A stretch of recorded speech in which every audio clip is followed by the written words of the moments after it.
T minus 50 seconds.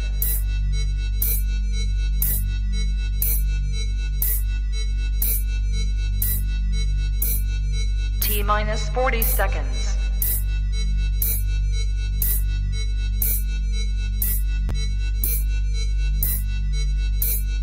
T minus 30 seconds.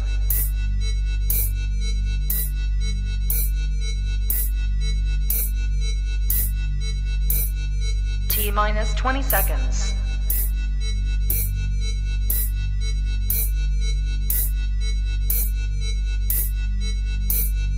Ten, 9, 8, 7, 6, 5, 4, 3, 2, 1, 0.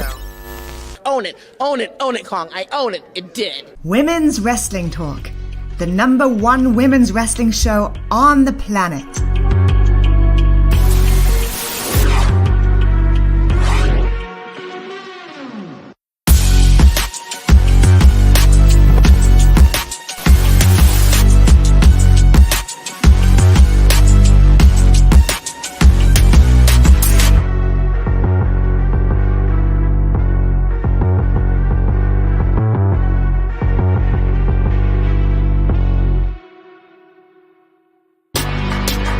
Women's Wrestling Talk, the #1 women's wrestling show on the planet.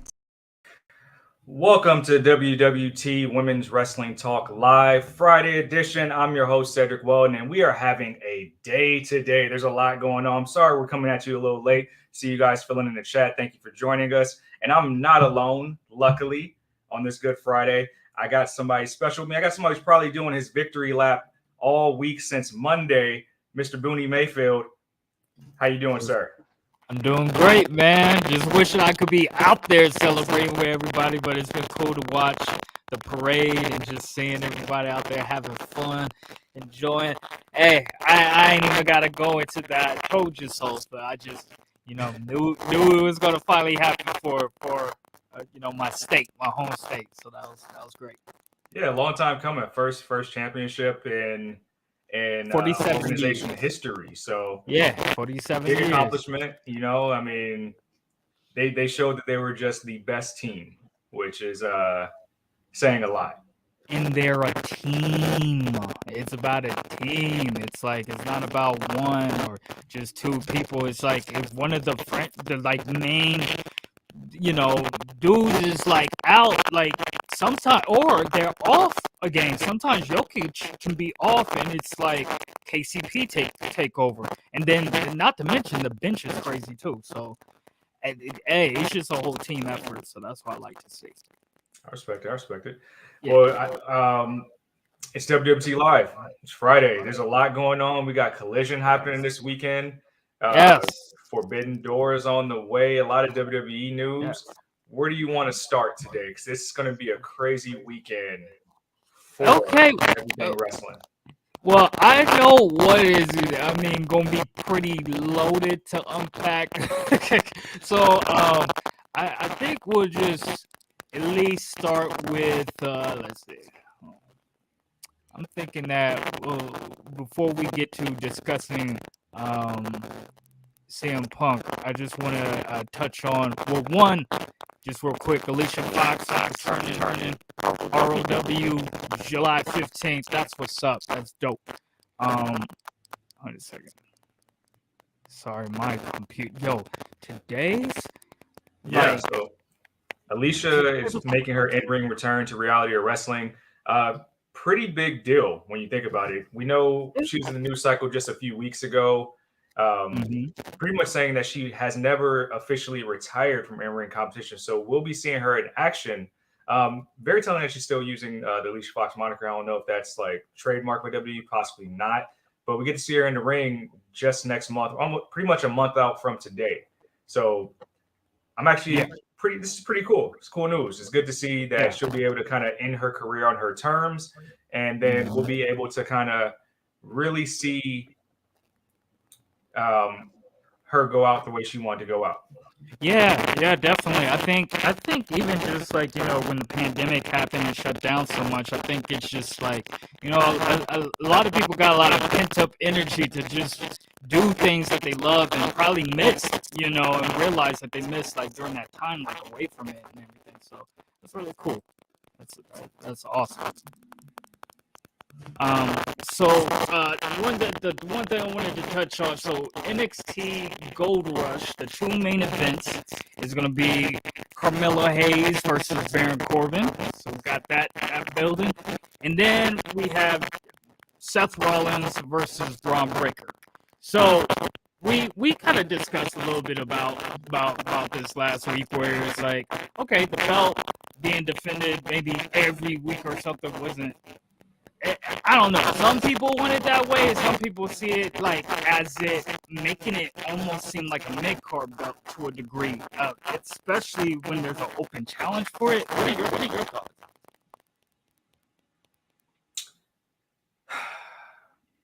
I mean, I don't mind the open challenge. I see it from a number of different ways. I think they're trying to get more eyes on NXT.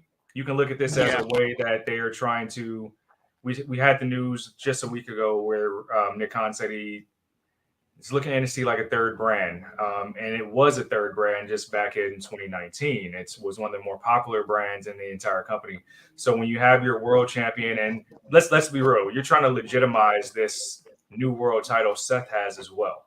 You're also trying to make that seem like it's important because Roman is on the other show and has technically 3 belts. So if he's defending against the next big thing, which is Braun Breaker, I think that's pretty cool. Now, the cool thing is this is like the inklings of we're seeing more traditional main roster talent actually getting shine on NXT, and I think that's a big deal. We on this past NXT, we saw Los Lotharios come in. We've been seeing Dana Brooke the past couple of weeks. Baron Corbin's doing a program with Mello. Ali's on the show. So guys who didn't really have much going on for them on the main roster are able to help elevate NXT, but also show some shine for themselves. Shout out to both in the chat who this is actually So that makes sense. That is the Open Challenge Championship, if you want to put it that way. Because I believe you got some counterintuitive booking here. You know, you got CM Punk coming back tomorrow. I think there's going to be a live show where Roman is defending against Rey Mysterio. And then you got Seth getting ready to work Braun Breaker. So there's a lot of activity going on. Yeah, definitely. Well, that makes sense. So, well, I'm excited for both matches. Like, they're both going to be pretty crazy. So, I think. Wait, are you excited for either one, like, more so than the other? You know what? The Braun Breaker one is interesting, but for me, the Corbin one is even better. Just because for Corbin, I think he's a little bit underrated in a sense. He's been one of the best workers, safest workers. I agree. His characters on the character that's been up and down. We've seen him at his highs, seen him at his lows, but he has so much staying power. In my opinion, this can only really help Carmelo Hayes. Yeah. I think and I don't think it's like.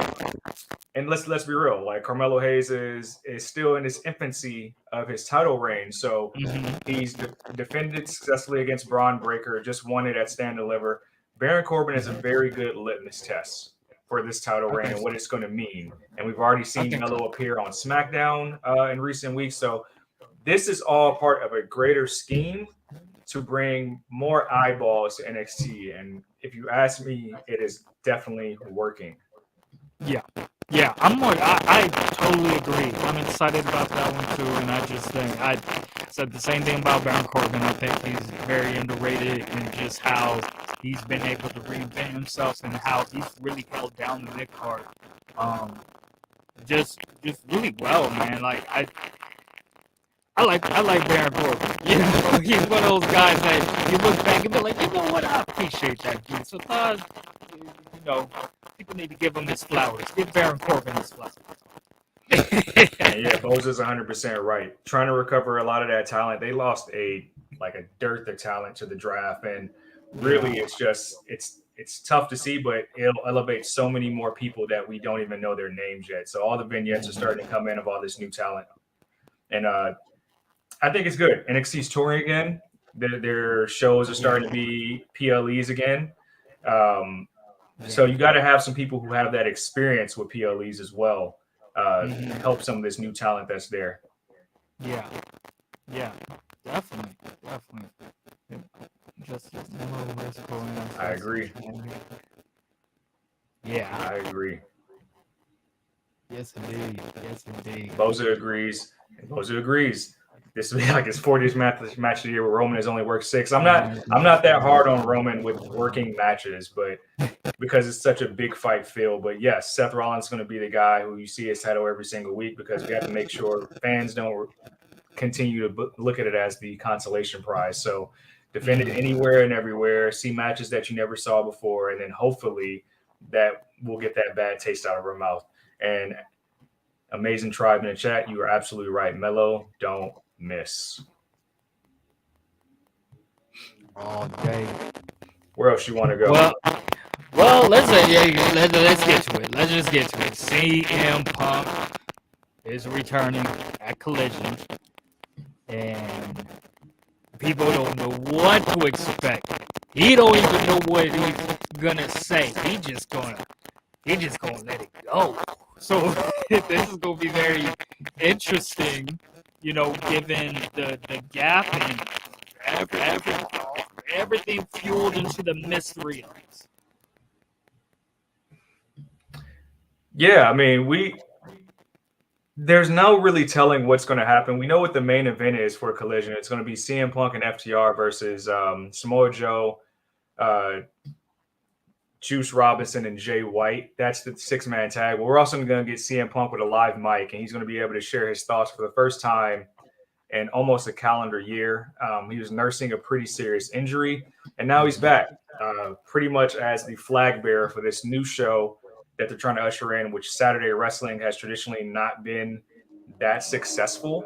So they're throwing caution to the wind now. What a lot of people are talking about today is the ESPN article that came out by Mark Raimondi this morning, where CM Punk gave his very first public comments. And there was a lot said in this article, but the gist of it I got is that we are legitimately picking up right where we left off. We're picking up right where we left off at the media scrum, and for lack of better words, with all the time that's passed, we're still on it. It just pretty much was. It wasn't that bad. Anything he said, there was no like pipe bombs or anything, but like he's still obviously he's apologetic for what went down, but he still is not as forgiving for what happened. As a result of the media scrum, as a result of his build-up with Hangman Page. And he's still kind of like, nothing was done as a result of this. I was just defending myself, defending my name, defending who I am to this brand and what I do for this company, and my name being dragged in the mud. And he clearly doesn't like that. Yeah, and I guess this all stemmed from a promo that went bad. And I guess apparently, according to him, there was some things said off script that they did not agree on, and that really offended him. And then it just started from there, I guess.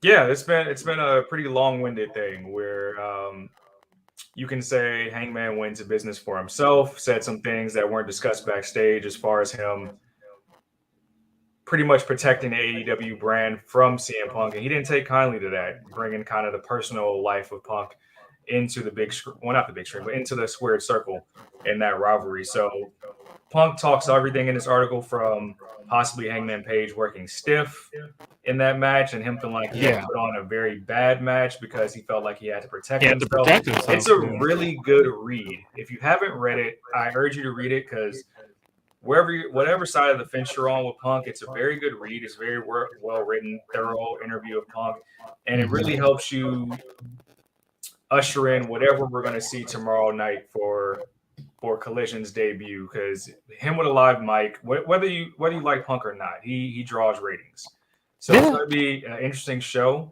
But just hearing his side of the story, which I feel like we fleshed out so much of the past 10 months regardless, but it was going to be said regardless. And I just think it's very interesting that he hasn't, for lack of better words, gotten over it. And it's just like, hey, it's time to make money. And I think I think part of that is there, but there's still some sour grapes about everything and about how he's being perceived by the public. So how do you think they're going to be able to, fully move forward with everything, at peace, at the, in the long run?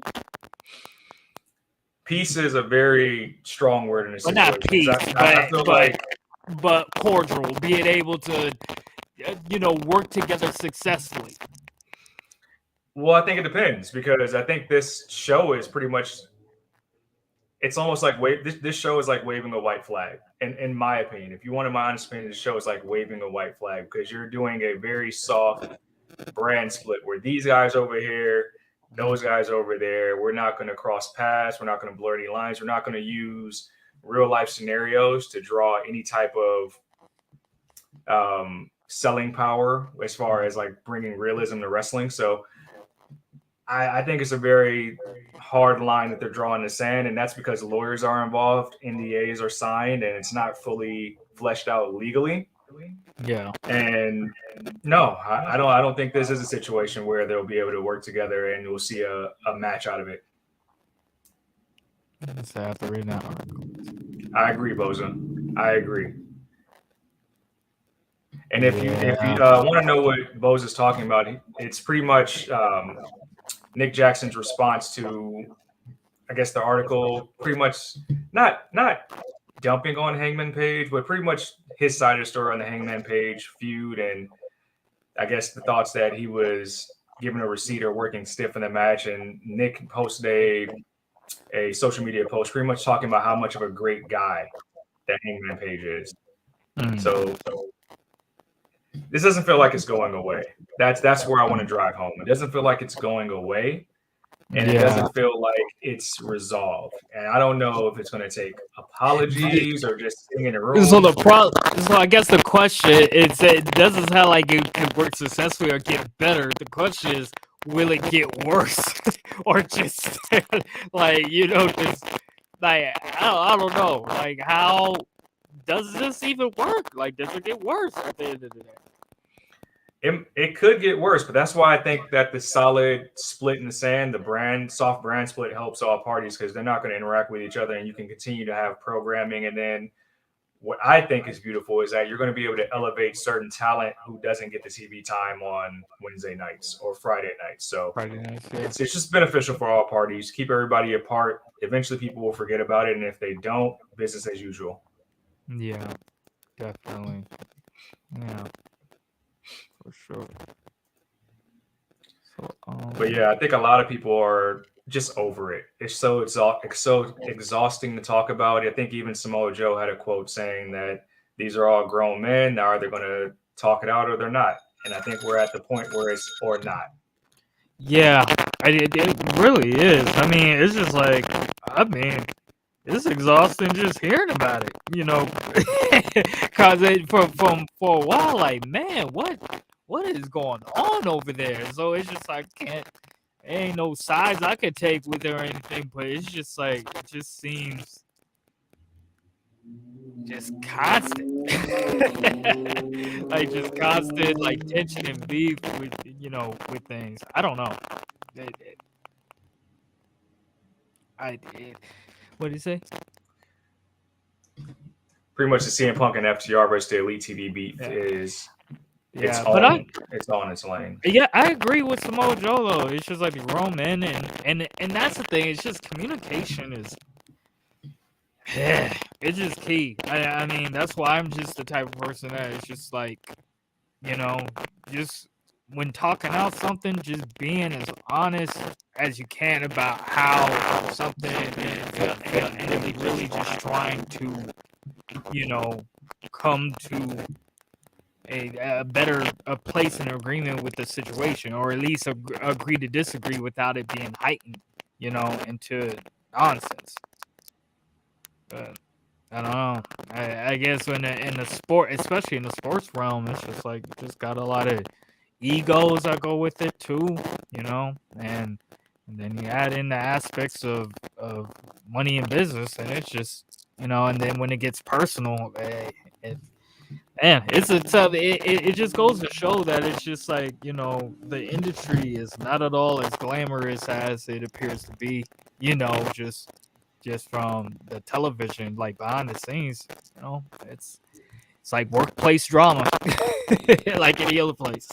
Yeah, and I think that's the simplified way of looking at it. Like everybody should just look at it. Every business has workplace drama, whether it's publicized or internal, it exists, and everybody goes through it. So I think eventually people will forget about it. It won't be such a trending news topic, and it'll just be business as usual. You have wrestling on out of this company 3 times out of the week that you can look forward to, and I think in this article, Punk alluded to some of the talent who he feels like should get the spotlight of an MJF, but they can't because of the limited time on the other shows. So I think one of those talent was Ricky Starks. I think he referenced Will Hobbs in this article as well as people who deserve kind of that same spotlight. And I think that's been a ongoing thing with AEW is being able to have a platform for all of this great talent on television that people can familiarize themselves with on each and every program. So I just hope it's successful either way. If you're like me, you grew up with Saturday wrestling. It's something that you can look forward to, especially since we're in the dog days of summer where we're going to be without so many major sporting leagues for a while. I think it's a good time that they're dropping. When was the last time there was a Saturday program? I take it back to the old WCW days when I think it was consistent. And I'm not talking about like Saturday Night Velocity or anything like that with WWE, which is late night. But like the WCW programming on Saturday is the only one I recall. What was it called? That was successful. I don't recall the name. Yeah, recalled it that. Yeah, I can't remember. I never caught in, like any of the Saturday stuff because I didn't really watch as much WCW when I was growing up. It was more so WWF at the time. So yeah, but the strikes in Hollywood are affecting anything. You know what? Let me bring that back up. Did that really happen, Tribe? Because I know there's a lot of things that were discussed allegedly. What really happened? In the media scrum fight and stuff like that, like the dog biting somebody or the dog getting kicked. There's so many things that were talked about. I don't know what genuinely happened, but I agree. It all should just be squashed, completely squashed. Let's be men. Let's be adults and apologize. Yeah, apologize for the things that, it's just, it's sometimes there's people, some people have harder time just like kind of mending, situations that had conflict. Some people just don't or whatever, lack the interpersonal communication skills. I'm not saying that's the case in this case. I don't know what the hell's going on, but I'm just saying overall, it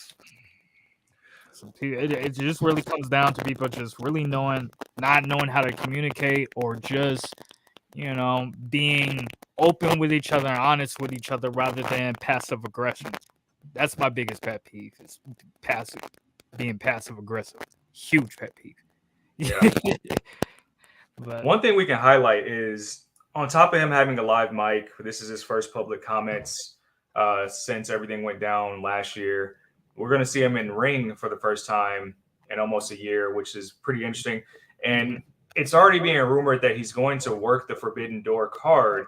And it's a lot of back and forth stuff going on with dirt sheets and then Kenta kind of leaning into it, saying he wants the bag. He might actually get a chance to work against New Japan's Kenta, which is actually interesting. I guess anybody in the chat can chime in. Outside of just hearing CM Punk speak and all this emotion going on, are we excited to see CM Punk actually work and ring again? Because wherever you are on the side of the fence about the last run, how he was given the strap and then unfortunately got hurt a couple of times, like it's reported that he's in really much better shape as well, possibly better than when he returned to the ring. Is that something that people are looking forward to, actually seeing him get a chance to actually wrestle again and kind of let's take this AEW run back to where it got off the rails a little bit? Yeah. I mean, what about you? How do you feel? Wasn't Thunder was a Thursday night show, I believe. No, that was a Thursday. That's why I said Thursday. The only program I remember on the weekend was Sunday Night Heat. Sunday Night Heat. Yeah, for WWE during the Attitude Era for a little bit. That's the only like weekend. I'm not touching that, Tribe. I'm not touching that.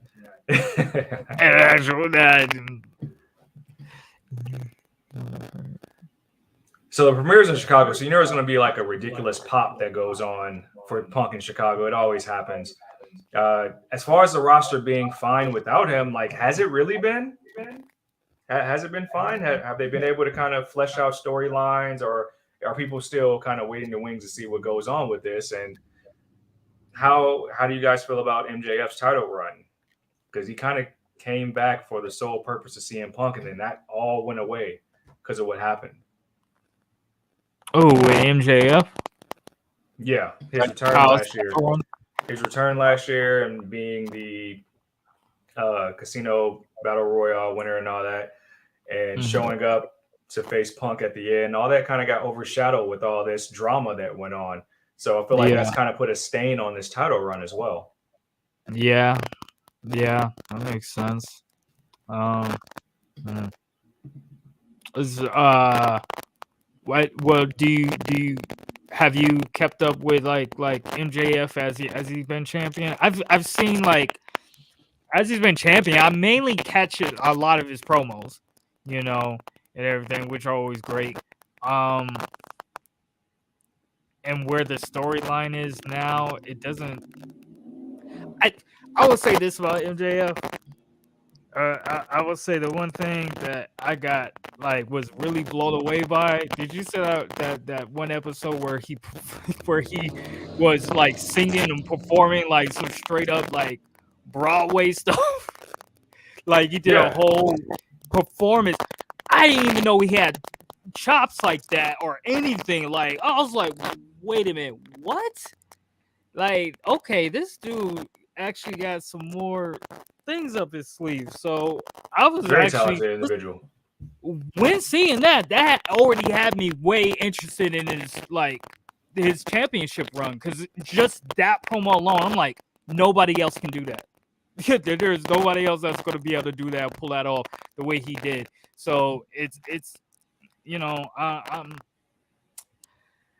I'm not really like looking at it like some people do with the MJF towards, you know, CM Punk, like in a like choosing sides, because like I said, I missed a lot of the CM Punk era, and now that he's returning, like I'm definitely gonna check out this program and see what's going on. Like you just said, you know, they're saying that he's in better ring shape, you know, than he was when he returned and all that stuff. So I'm like, okay, I want to be able to see what I was missing, like I was asking you about last week.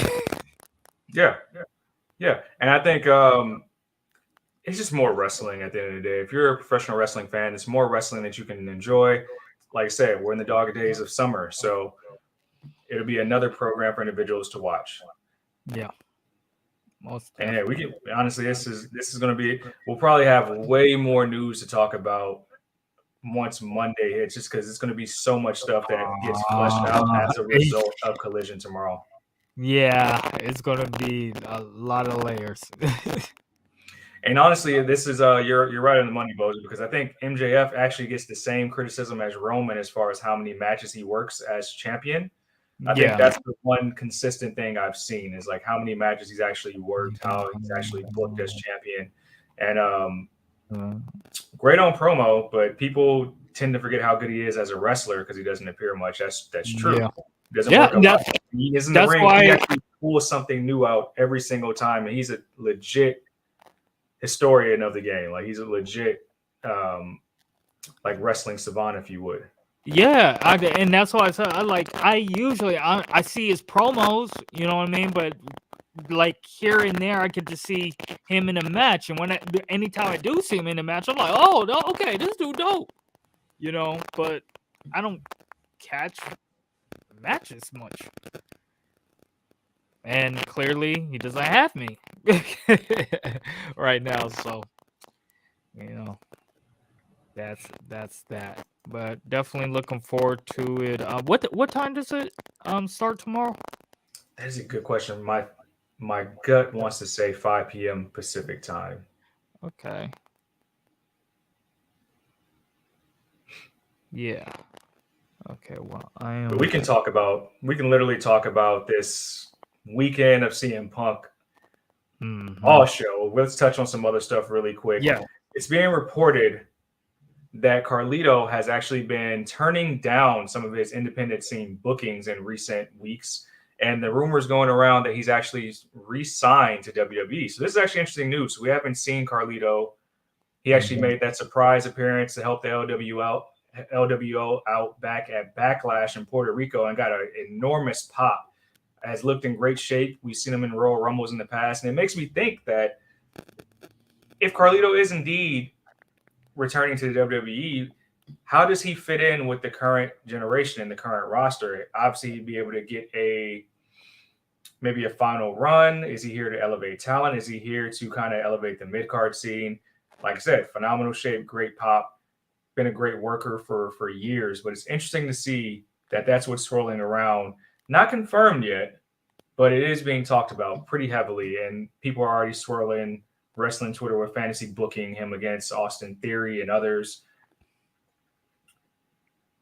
Where do you think Carlito would fit at? And you guys in the chat to chime in. Where do you guys think Carlito would fit at today? I mean, yeah.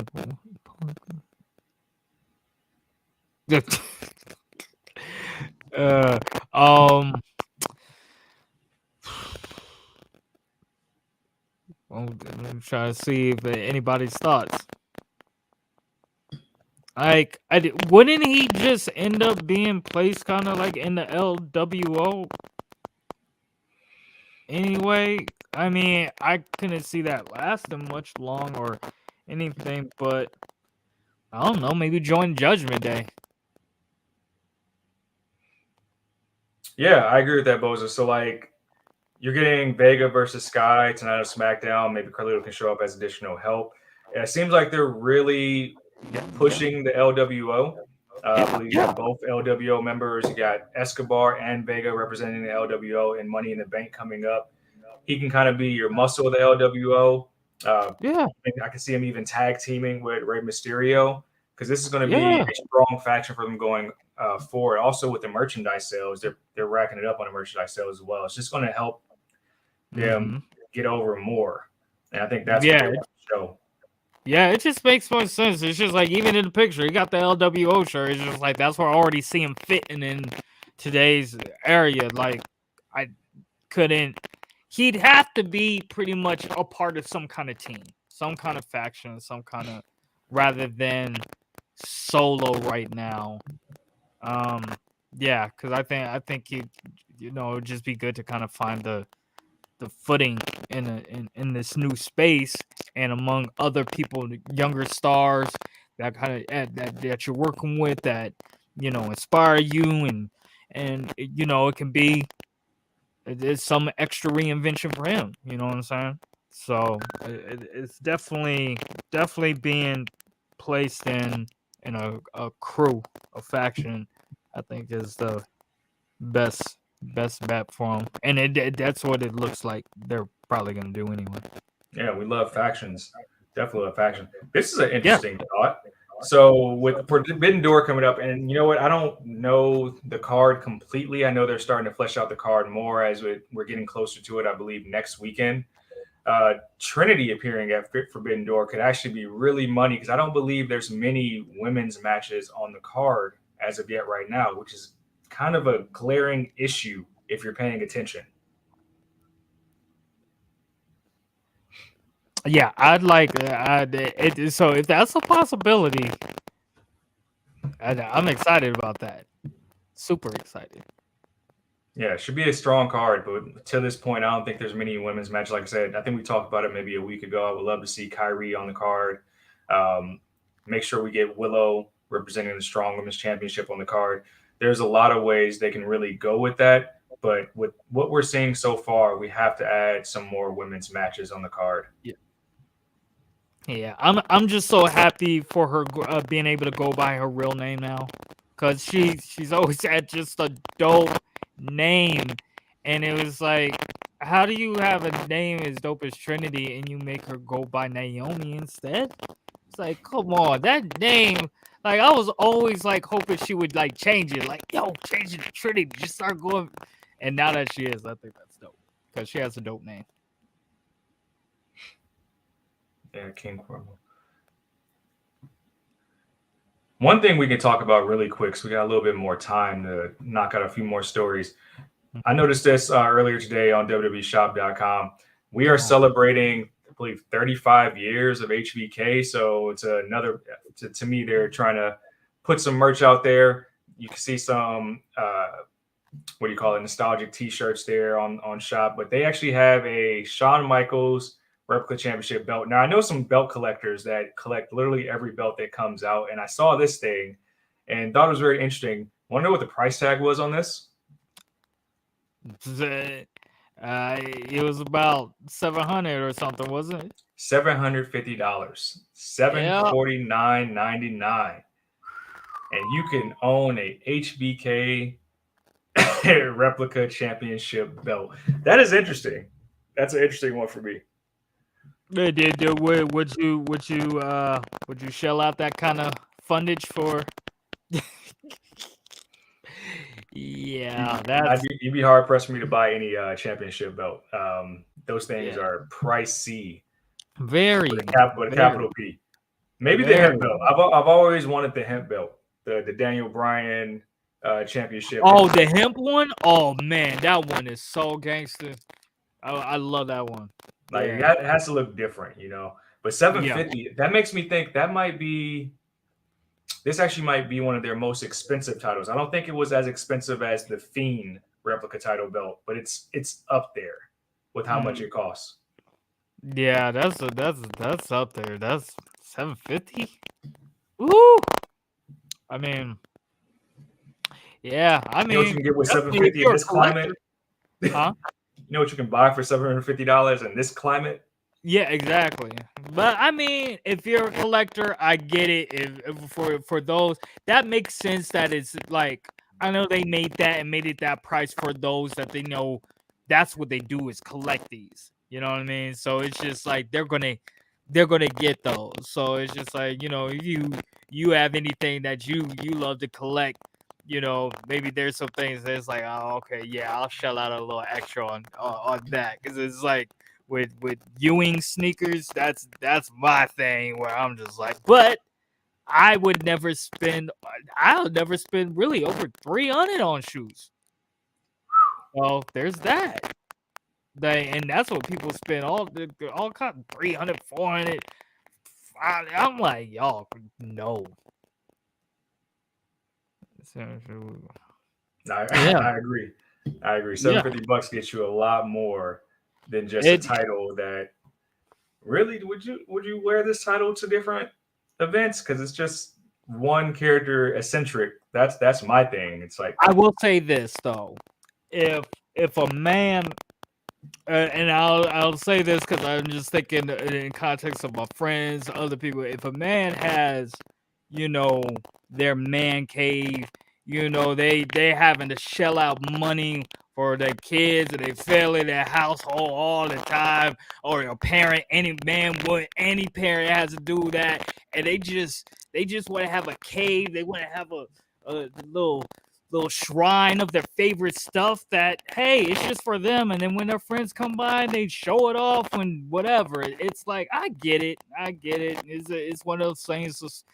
Some people splurge on certain things that are just like, you would spend money on crazy amount of money on that, and you're like, yeah. It's like, I got a bass guitar right here that's about $700, $800, and I could get a decent bass guitar for like a third of that price. But it's so, and there is other things I could probably get, but I love basses. So if someone loves belts, they're gonna get the belt. Someone who ain't, people like us, we ain't the ones they trying to sell it to. right. They know we're gonna be like, There's somebody out there that will purchase it. Otherwise, they wouldn't have. Otherwise, there would be remotely no reason to create that belt. Yeah, and they probably You could have don't really created make that T-shirts, many which they did. replicas. Yeah, they probably don't really make that many replicas that, it's just like, okay, we're gonna make this set. We know that the biggest fans are gonna buy that because one of these belts is worth like 4 of these belts. So That's still pretty high, it's just, Tribe. That's still pretty high. that's Saying it should be $479. That's still pretty high. that's still I still couldn't do that. 4 to 7. Yo, when it goes past 100, that's when I'm starting like, okay, well, let me see what I'm using this for, or if I really like just need to have it. I'd rather pay for experiences rather than material things. I agree. Yeah, and that's the thing. Some people rather have the materials, type of things. They just like to collect stuff, and some people like the experiences. It just depends. Everyone's different. $750 might give me a good way to Money in the Bank in the UK, if we're being honest. Yeah, $750 is 3 pairs of good sneakers. Oh yes, for sure. Actually, a few. I'm about to do a calculation of how many Ewings I could get with that. I could go in. I want to hit one more story before we get up out of here. We're coming up on time. We got another show after this. Tommaso Ciampa, it's being reported that he is close to his in-ring return. This is actually one of my favorite NXT characters. And this is important because I don't believe Johnny Gargano's been used in a big capacity as of late. But we finally have all of the way characters there. We know Indy Hartwell's nursing injury and getting healthier by the week.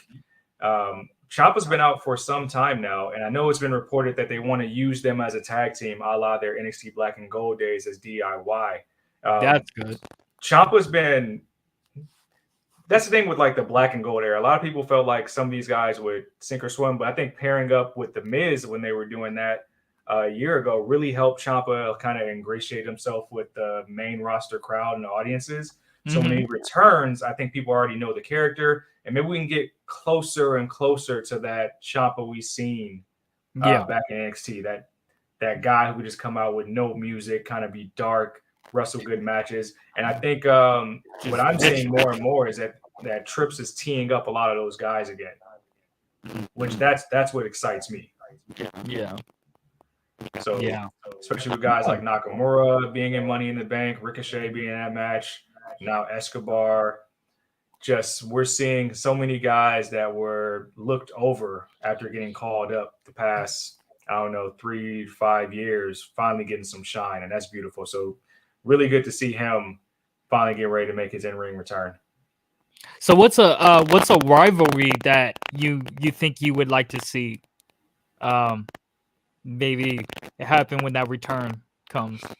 The best rivalry you can make is him and Johnny Gargano on main roster. It's the best thing. That the tag team thing, I get it. It's just to help get them some more exposure. But eventually, you gotta whatever all that magic they did in NXT, you gotta bring that to the main roster. It's only right. It's only right. Yeah. One of the best rivalries I've seen in all of WWE. Yeah. Well, they need to do it, and they probably will. Hopefully. They will. Well, we're coming up on time. Thank you guys for joining us in the chat. It's been a great, good Friday. Booney. Yes. I want you to talk your shit, talk your victory lap, and let the good people know where they can find you. Oh, yes.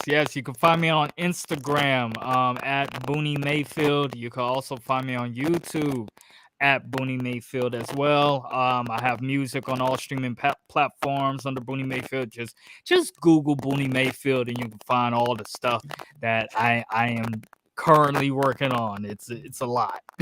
There we go.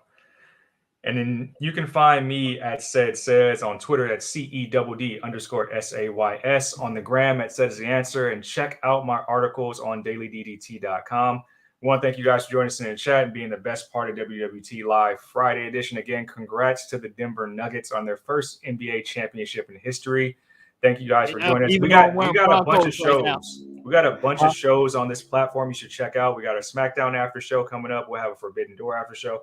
Pretty sure we'll have a Collision after show once we get that popping off tomorrow night. So make sure you check out all our shows. Again, this has been Women's Wrestling Talk, the #1 show for women's wrestling content. Thank you, guys. Women's Wrestling Talk, the number one women's wrestling show on the planet.